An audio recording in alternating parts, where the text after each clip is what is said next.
ሰላም ሰላም ውድ የዋሸራ ሚዲያ ተከታታዮች፣ ሰላም ለእናንተ ይሁን። ሰላማችሁ ይብዛ። እንዴት አላችሁ? እግዚአብሔር ይመስገን እኔ ደህና ነኝ። ዛሬ በአይነቱ ልዩ የሆነ እጅግ ለብዙዎቻችን የሚጠቅም ወሳኝ የግዕዝ ትምህርት ይዤላችሁ መጥቻለሁ። ሁልጊዜም እንደምናቀርበው ሁልጊዜም እንደምንሰጠው ልዩ የሆነ የግዕዝ ትምህርት ስለ ግዕዝ ፊደላት ትርጉም ይዤላችሁ መጥቻለሁ። እንግዲህ ዛሬ ይዘነው ከመጣነው እጅግ ከሚደንቀው በብዙዎቻችሁ ጥያቄ መሰረት ስለ ግዕዝ ፊደላት ትርጉም ስራለን ወይንም ደግሞ በተለምዶ የኢትዮጵያ የፊደል ገበታ ወይም ደግሞ ሃሁ ፊደል፣ የሃ ፊደል፣ የሃሁ ፊደል ገበታ ወይም ደግሞ አበገደ ሀለሃ መሰረ ብለን የምንጠራቸውን የፊደል ገበታ ስራለን ባላችሁት መሰረት በኢትዮጵያ የስነ ጽሑፍ ሕግ ኢትዮጵያ የራሷ ፊደል የፊደልም ትርጉም እንዳላት ይታወቃል። የራሷ ፊደል ያላት ሀገር ናት ኢትዮጵያ። እጅግ ምስጢር ናት፣ ረቂቅ ናት።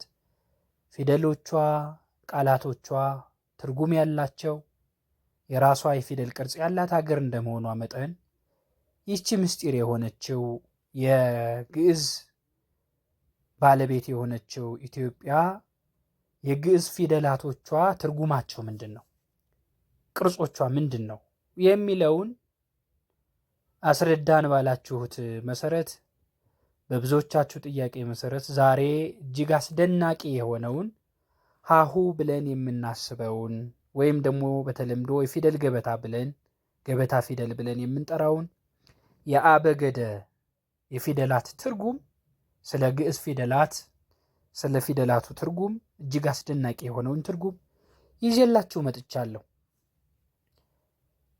እንግዲህ በመጀመሪያ ብዙዎቻችሁ ይህን ሚዲያ የምትከታተሉ ዋሸራ ሚዲያን የምትከታተሉ ግዕዝና በግዕዝ ዙሪያ በየጊዜው የሚለቀቁ ቪዲዮዎቹን ለመመልከት ለማግኘት ቻናሉን ሰብስክራይብ ያደረጋችሁ እንዲሁም የደወል ምልክቷን እየተጫናችሁ በየጊዜው የሚለቀቁ ግዕዝን የሚመለከቱ በሚዲያው የሚለቀቁ ቪዲዮዎች እንዲደርሳችሁ የደወል ምልክቷን እየተጫናችሁ በሐሳብ መስጫ ሳጥኑ ላይ ወደፊት መለቀቅ የምትፈልጉትን መስተካከል ያለበትን ነገር እያሰፈራችሁ እንድታግዙን እያሳሰብኩ እስከ መጨረሻው ድረስ ከፕሮግራሙ ጋር አብራችሁ እንድትቆዩ እያልኩ ቀጥታ ዛሬ ይዤው ወደ ቀረብኩ ስለ ግዕዝ ፊደል ስለ ፊደሉም ትርጉም ያስኩትን እጅግ አስደናቂ ምስጢር እንመለከታለን። በመጀመሪያ ብዙዎቻችን እንደምናውቀው ሃ የሚል ሀሌታው ሃ ብለን የምናስበው ፊደል ይገኛል። ሀሌታው ሃ ኢትዮጵያ ካሏት እጅግ አስደናቂ ፊደል አንዱ ነው። የመጀመሪያው ፊደል ነው። ይህንን ሀሌታው ሃ ብለን የምንጠራውን ፊደል ምስጢሩን ትርጉሙን እናገኛለን። ሃ ወይም ሀሌታው ሃ ብለን የምናስበው ፊደል እጅግ አስደናቂ ትርጉም አለው። ሃ ብሂል ሀሎቱ ለአብ እምቅድመ ዓለም ማለት ነው።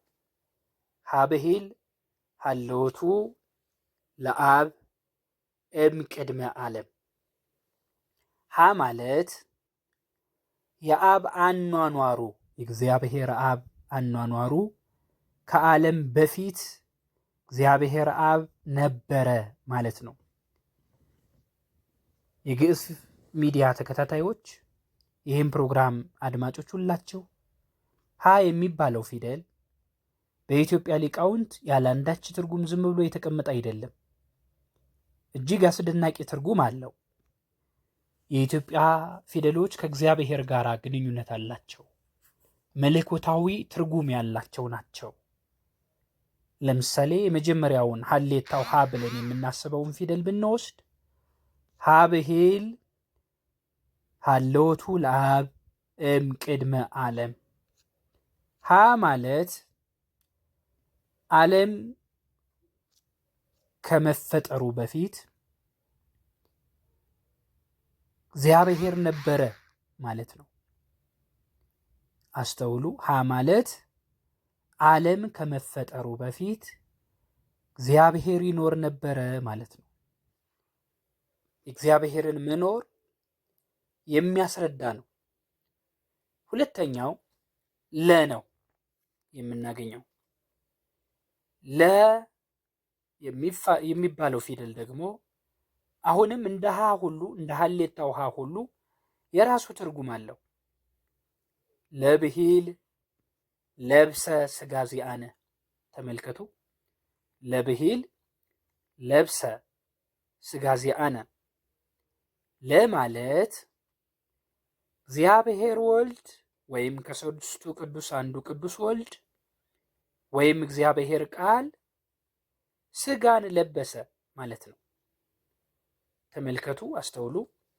ለማለት እግዚአብሔር ወልድ የእኛን ስጋ ለበሰ ማለት ነው። ስለዚህ ለ የሚባለው ፊደል የክርስቶስን ሰው የመሆን የእግዚአብሔር ቃልን በስጋ መገለጥ ኢየሱስ ክርስቶስ ከድንግል ማርያም መወለዱን የሚያስረዳ ነው። ስለዚህ ለማለት ለብሰ ስጋ ዚአነ ስለ ክርስቶስ የሚናገር ነው ለፊደላችን። ሶስተኛው ሀሌታው ሀ ይባላል። ሶስተኛው ፊደል ሀሌታው ሀ። ሶስተኛው ፊደል ሐመሮ ሀ። ሀሌታውን ሀ ከዚህ በፊት ሀ ብሂል ሀሌታው ሀ ብሂል ሀሎቱ ለአብ እምቅድመ ዓለም ብለን ነበረ። አሁን ሶስተኛው ፊደል ሐመሩ ሀ እንለዋለን።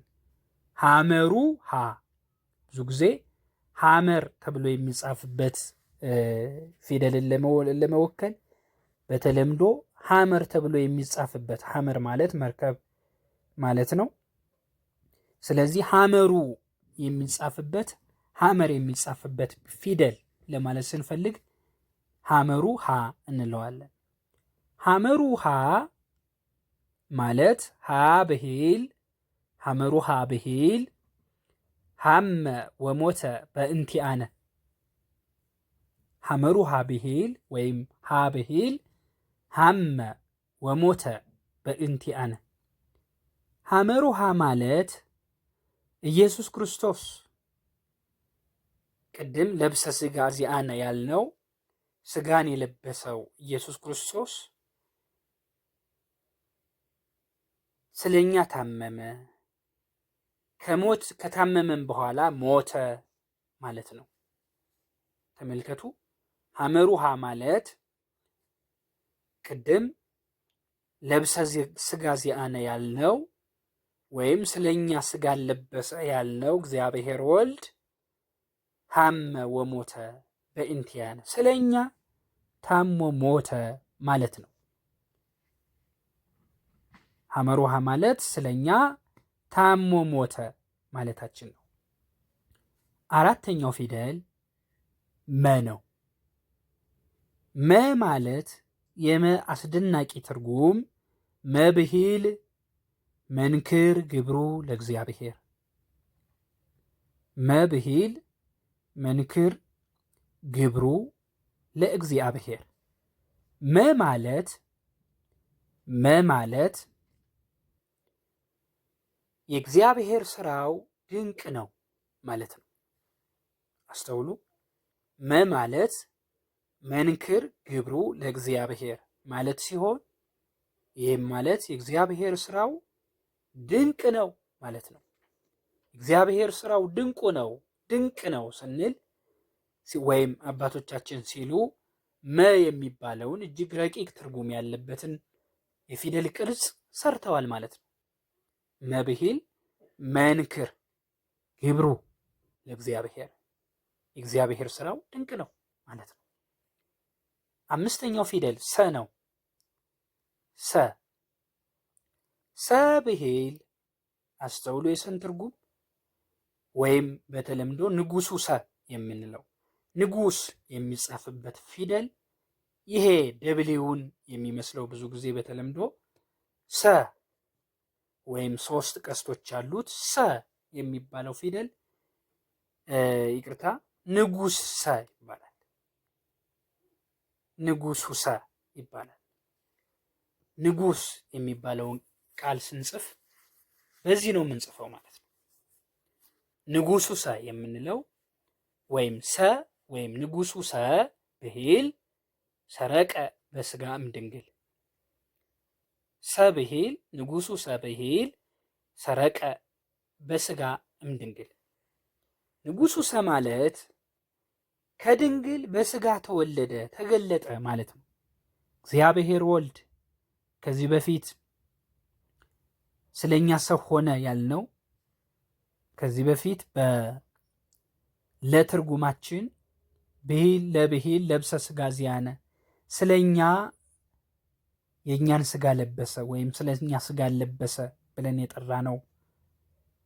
ኢየሱስ ክርስቶስ ከድንግል መወለዱን ለመግለጥ ሰ ንጉሱ ሰ ማለት ወይም ንጉሱ ሰ ብሂል ሰረቀ በስጋም ድንግል ንጉሱ ሰ ማለት ከድንግል በስጋ ተወለደ ተገለጠ ማለታችን።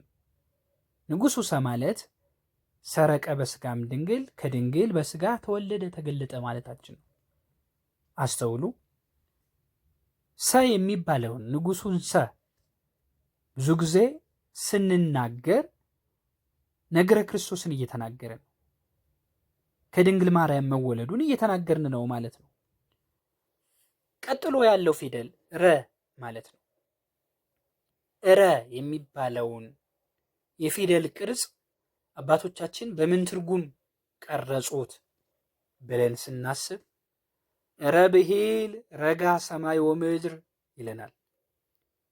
ረ ማለት ረ ብሂል ረግአ ሰማይ ወምድር ረ ማለት በጥበቡ ሰማይና ምድር ረጋ ማለት ነው። ወይም እግዚአብሔር አብ በጥበቡ እግዚአብሔር ሰማይና ምድርን አረጋ። ወይም ረ ማለት በእግዚአብሔር ጥበብ ሰማይና ምድር ረጋ ማለታችን ነው። በጥበቡ ሰማይና ምድር ረጋ የሚል ትርጉም አለው ረ የሚባለው ፊደላችን ትርጉም። ቀጥሎ እሳቱ ሰ የሚለውን አስደናቂ የፊደል ትርጉም እንመለከታለን። እሳቱ ሰ እሳት የሚለውን ቃል ስንገልጥ ወይም ስንጽፍ በዚህ ከላይ ቀስት የመሰለ ነገር ያለበት ሰን እንጽፋለን ማለት ነው። ከዚህ በኋላ በሌላው ትምህርታችን ስለ መልክዓ ፊደል ለምን በዚህ መልክ እንደሚጻፉ የምናየው ይሆናል። ስለዚህ ዛሬም የምናየው አንዱ ትርጉማችን መልክዓ ፊደል ነው። የፊደል መልክ ለምን በእንደዚህ አይነት ቅርጽ ተቀረጹ ተናገሩ ለማለት የምናየው አስደናቂ ምስጢር ነው። እሳቱ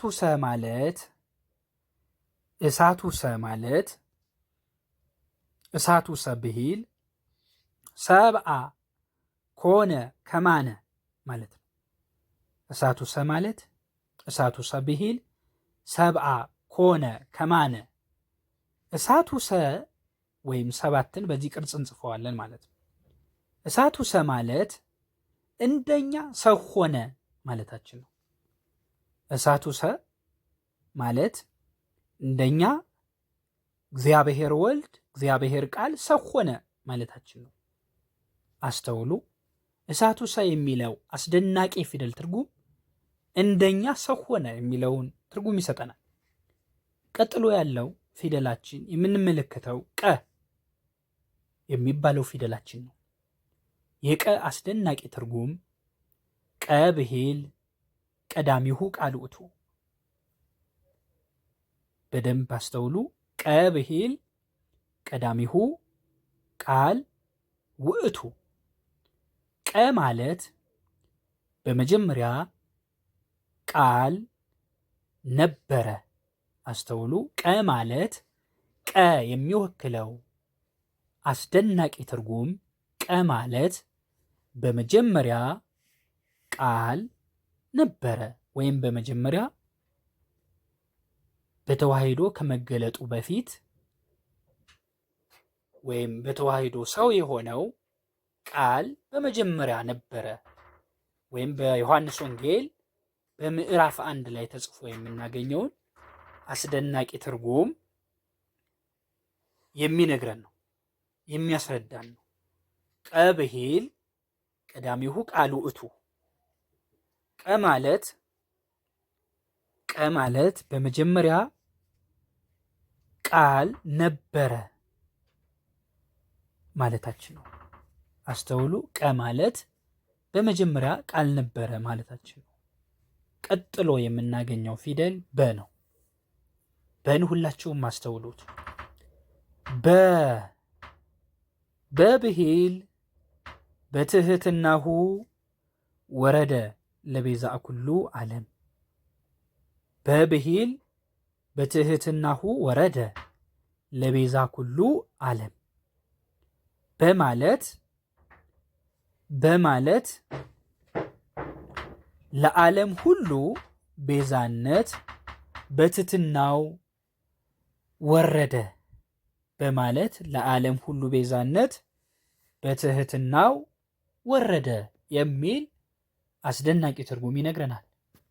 በማለት ለዓለም ሁሉ ቤዛነት በትህትናው ወረደ የሚል ትርጉም ይሰጠናል።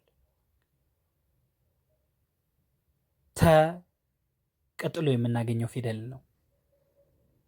ተ የሚባለው ፊደል ምን ትርጉም ይሰጠናል ስንል ተብሂል ይላሉ አባቶቻችን።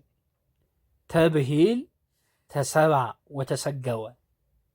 ተ ማለት አስተውሉ፣ ተብሂል ተሰባ ወተሰገወ። ተ ማለት ፍጹም ሰው ሆነ ማለት ነው። ተ ማለት ፍጹም ሰው ሆነ፣ እግዚአብሔር ቃል ፍጹም ሰው ሆነ ማለት ነው። ተ ማለት ፍጹም ሰው ሆነ ማለት ነው። ቀጥሎ የምናገኘው ፊደል ብዙሃኑ ሀ ነው። ከዚህ በፊት ሀሌታውን ሀ አይተናል፣ ሐመሩን ሀ አይተናል። አሁን በቀጥሎ ከሀዎች በሶስተኛ ደረጃ የምናገኘው ብዙሃኑ ሀ ብለን የምንጠራው ብዙሃን የሚለው ቃል ሲጻፍ በዚህ ይጻፋል። ስለዚህ ብዙሃኑ ሀ ወይም ኃይለ ሥላሴው ሀ የሚባለውን ፊደል እንመለከታለን። ኃይለ ሥላሴው ሀ ወይም ብዙሃኑ ሀ ብለን የምንጠራውን ፊደል ትርጉም እንመለከታለን። ብዙሃኑ ሀ ወይም ኃይለ ሥላሴው ሀ ብሂል ሀብአ ርሶ ማለት ነው። ብዙሃኑ ሀ ወይም ኃይለ ሥላሴው ሀ ብለን በተለምዶ የምንጠራው ፊደል ትርጉም ብዙሃኑ ሀ ብሂል ሀብአ ርሶ። ብዙሃኑ ሀ ማለት ራሱን ባህሪውን ሰወረ፣ ሸሸገ። ራሱን ባህሪውን ሰወረ፣ ሸሸገ ብለን ስንናገር ብዙሃኑ ሀ ወይም ኃይለ ሥላሴውን ሀ እንጠቀማለን። ቀጥሎ ውድ ኢትዮጵያውያን፣ ቀጥሎ የምናየው ነ የሚባለው ፊደል ነው። ነ ማለት ምን ይሆን? ነ ብሂል ነሳ ደዌነ ወጾረ ሕማመነ። ነ ብሂል ነሳ ደዌነ ወጾረ ሕማመነ።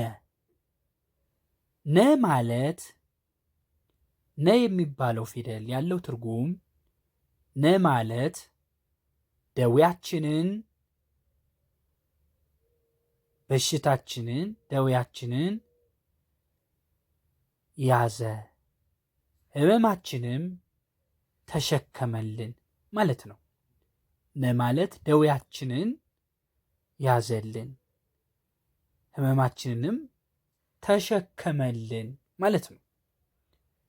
ቀጥሎ አ ወይም አልፋው አ የሚባለውን ፊደል እንመለከታለን። አ ወይም አልፋው አ ብለን በተለምዶ የምንጠራው ፊደል ትርጉሙን ስንመለከት አልፋው አ ወይም አ የሚለውን ትርጉም ስናይ አብሂል አአኩቶ ወእሴብሖ ለእግዚአብሔር። አብሂል አአኩቶ ወእሴብሖ ለእግዚአብሔር። አ ማለት እግዚአብሔርን ፈጽሞ አመሰግነዋለሁ፣ እግዚአብሔርን ፈጽሜ አመሰግነዋለሁ። አብሂል አአኩቶ ወእሴብሖ ለእግዚአብሔር። አ ማለት ወይም አልፋው አ ማለት አልፋ የሚባለውን ፊደል የምንጽፍበት ነው። አልፋ ኦሜጋ የሚለውን ቃል ስንጽፍ አልፋን ስንጽፍ በዚህ አ በሚባለው በዚህኛው ፊደል እንጽፋለን። ስለዚህ አልፋው አ የሚባለው ትርጉም ያለው ትርጉም አ ማለት እግዚአብሔርን ፈጽሞ አመሰግነዋለሁ ማለት ነው። ቀጥሎ የምናገኘው ከአ ቀጥሎ ከ የሚባለውን አስደናቂ ፊደል እንመለከታለን። ከብሂል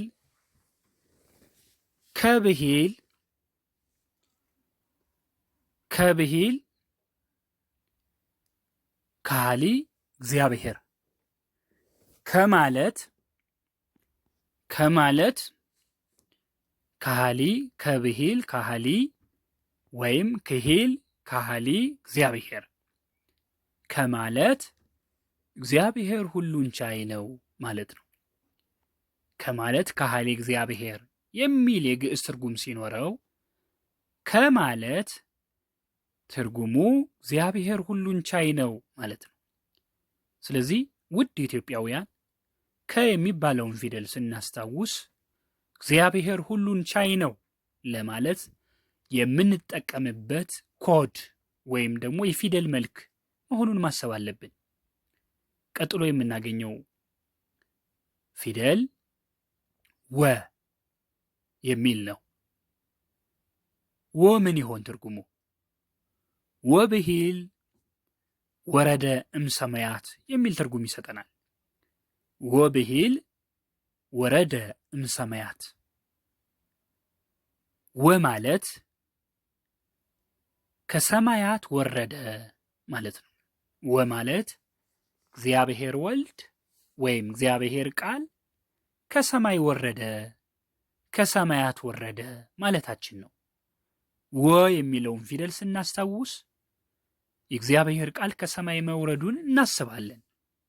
ቀጥሎ የምናገኘው ከአዘር የሆነችውን ወይም የዜሮ መልክ ያለባት ወይንም የአይን ቅርጽ ያለባትን አ አይኑ አ ብለን የምንጠራውን ፊደል እንመለከታለን።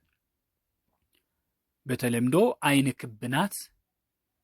አይኗ አ የምንላትን በምክንያት ነው። ዓለምም ክብ እንደመሆኗ መጠን ይችን ፊደል ለዓለም እንጠቀምባታለን። ዓለም የሚለውን ቃል ለመጻፍ እንጠቀምባታለን። ስለዚህ እንደ አይን ክብ በመሆኗ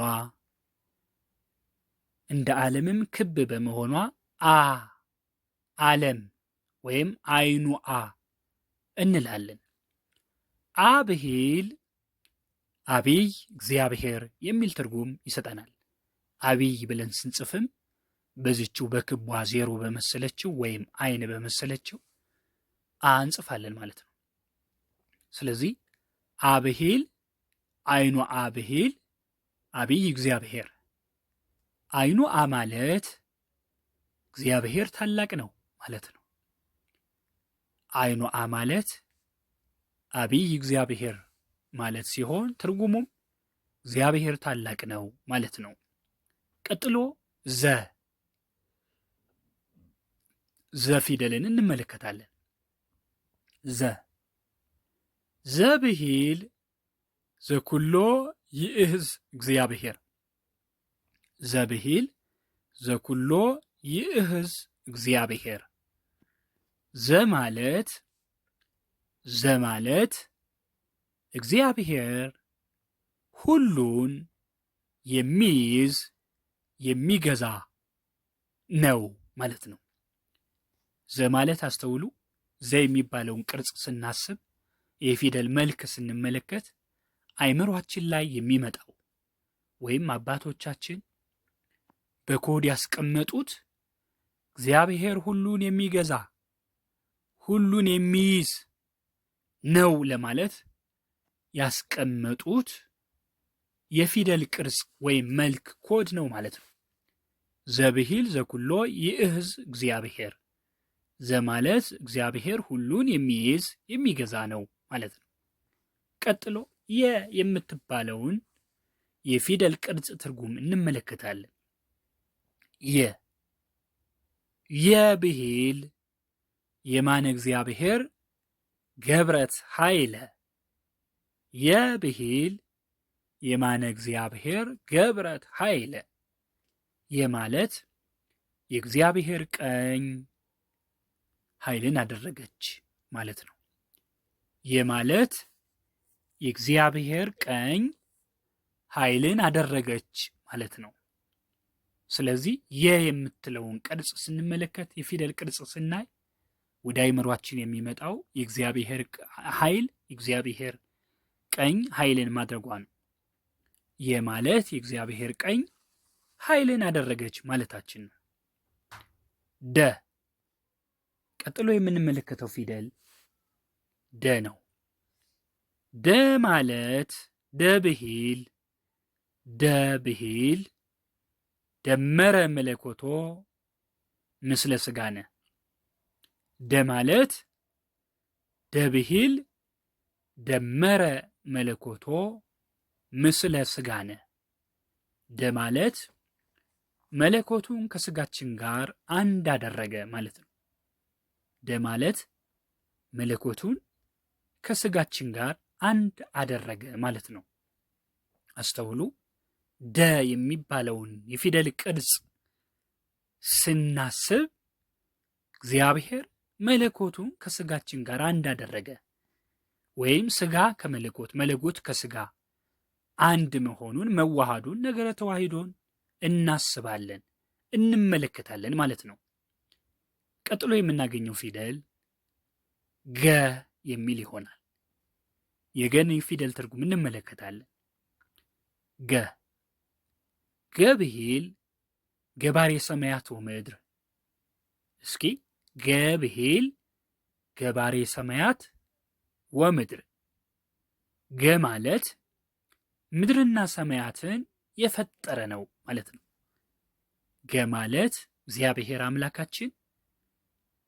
እግዚአብሔር አምላካችን ምድርንና ሰማይን የፈጠረ ነው ማለታችን ነው።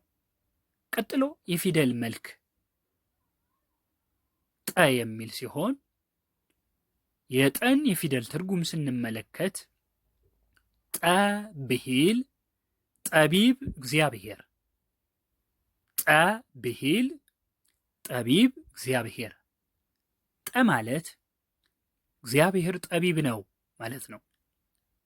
አስተውሉ። ጠ ማለት እግዚአብሔር ጠቢብ ነው ማለት ነው። ቀጥሎ ጠ የሚለውን የፊደል ትርጉም እንመለከታለን። እስኪ ሁላችሁም አንድ ላይ በሉ። ጠብሂል ጰራቅሊጦስ መንፈሰ ጽድቅ። አስተውሉ። ጠብሂል ጰራቅሊጦስ መንፈሰ ጽድቅ። ጠ ማለት ጰራቅሊጦስ የእውነት መንፈስ ነው ማለት ነው። ጠ ማለት ጰራቅሊጦስ የእውነት መንፈስ ነው ማለት ነው። ጠ ማለት ጰራቅሊጦስ የእውነት መንፈስ ነው የሚል ትርጉም ይሰጠናል። ቀጥሎ ቀጥሎ ጸሎቱ ጸ ወይም ጸ ከምንላቸው ፊደላት ውስጥ በጸሎት የምትወከለው ወይም ደን የምትመስለው እንደ ደ ቅርጽ ያላት ረጅሟ ጸ የምትለው የፊደል መልክ እንመለከታለን። የእሷን ትርጉም እናያለን። ይቺ ጸ በተለምዶ ጸሎቷ ጸ ተብላ ትታወቃለች። ጸሎቱ ጸ የምንላት ይቺ ረዥም ቅርጽ ያላት ቁመት ያላት ጸ ትርጉሟ እንዲህ ነው።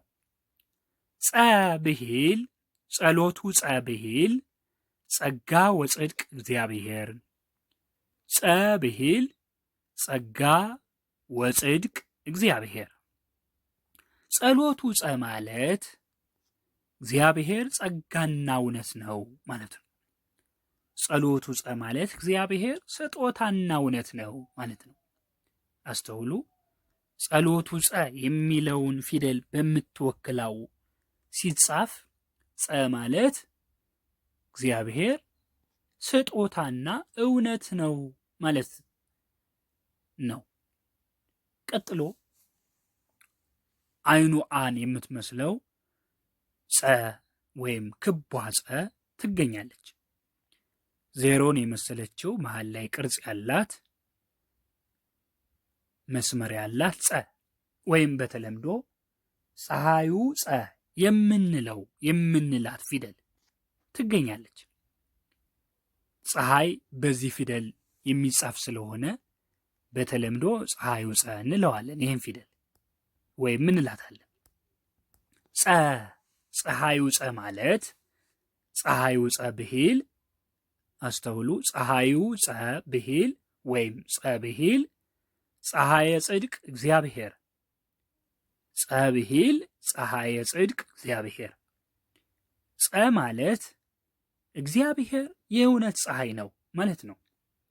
ጸ ማለት እግዚአብሔር የእውነት ፀሐይ ነው ማለት ስንፈልግ ወይም አባቶቻችን ስለፈለጉ በዚች ክብ በሆነችው ፀሐይን በምትመስለው ጸ ወክለዋል ማለት ነው። በዚህም የተነሳ ፀሐዩ ጸ ትባላለች። ጸ ማለት ስለዚህ ጸን ስንጽፍ ፀሐዩን ለመጻፍ በእንደዚህ አይነት በስያሜዎቻቸው ካልጻፍን ትርጉሙን አይሰጠን ማለት ነው። ስለዚህ ጸ ማለት እግዚአብሔር የእውነት ፀሐይ ነው ማለት ነው። ጸ ብሂል ፀሐየ ጽድቅ እግዚአብሔር የሚል ትርጉም ስለሚሰጠን። ፈ ቀጥሎ የምናየው የፊደል መልክ ፈ ነው። ፈ ብሂል ፈጠረ ዓለመ በጥበቡ።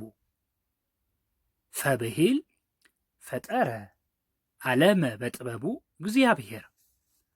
ፈ ማለት እግዚአብሔር በጥበቡ ዓለምን ፈጠረ ማለት ነው። ፈ ማለት እግዚአብሔር በጥበቡ ዓለምን ፈጠረ የሚል ትርጉም ይሰጠናል። ቀጥሎና በመጨረሻ የምናገኘው ፊደል የፊደል ቅርጽ ፐ የሚል ነው። ፐ እደግመዋለሁ። ፐ ምን ትርጉም አለው ስንል ፐ ብሂል የግዕዝ ቃሉ እንዲህ ይላል። ፐ ብሂል ፓፓኤል ስሙ ለእግዚአብሔር። ፐ ብሂል ፓፓኤል ስሙ ለእግዚአብሔር። ፐ ማለት የእግዚአብሔር ስሙ ፓፓኤል ነው ማለት ነው። ፐ ብሂል የእግዚአብሔር ስሙ ፓፓኤል ነው ማለት ነው።